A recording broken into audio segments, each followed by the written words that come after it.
everybody, it's Miss Kristen here, ready to explore the liturgical calendar a little more and focus on our big season of Pentecost. So last time we talked about how Pentecost is the birthday of the church, the birth of Christianity.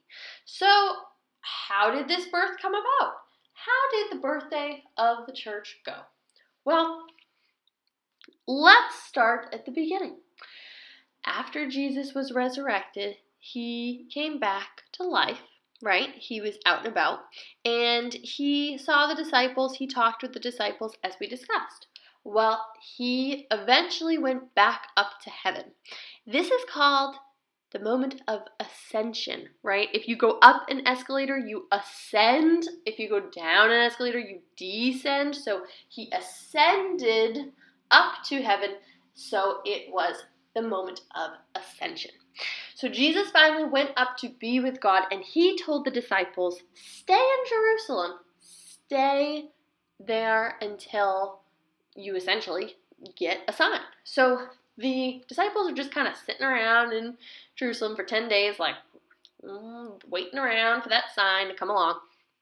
And all of a sudden, one day, this loud noise, like a twister, is coming in, and they hear it, and all of a sudden, this wildfire appears before them, and the fire ignites all of them. It ignites their tongues, but not in a bad way, in the way that they can all of a sudden start speaking all these different languages.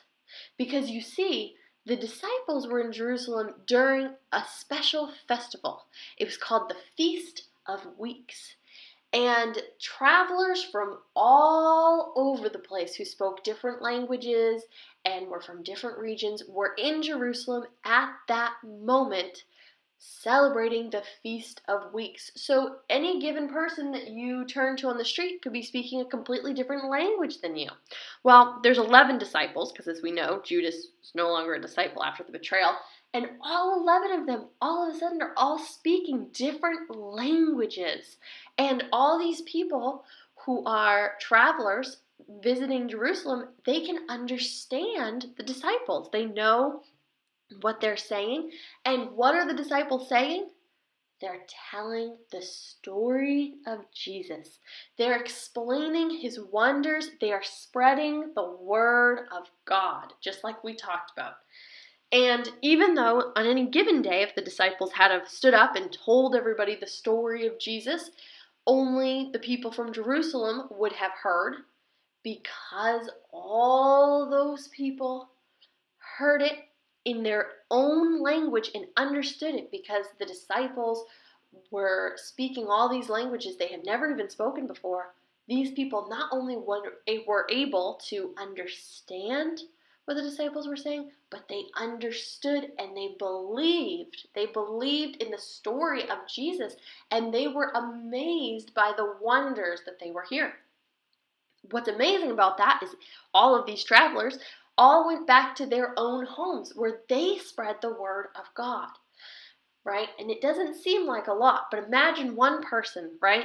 And one person tells 3 people a story, and all those 3 people tell 3 other people a story, and those 3 people tell 3 other people a story, and all of a sudden, before you know it, everybody hears the story. It's the same thing with the story of Jesus. And because of the fact that all these people were from different places, the story of God was able to spread like wildfire. So this fire that came to the disciples and ignited their tongues spread to the people, and the people spread it to other people, and that is why Pentecost is represented by fire. It was the fire. It was the passion of Christianity. It was the rapid spread that made it seem like fire, which makes red a very, very appropriate color to represent the week of Pentecost. So that is what happened, and that is how Pentecost came to be. In our next video, we're going to talk a little bit more about the dove that we keep seeing in a lot of these pictures. So stay tuned for that.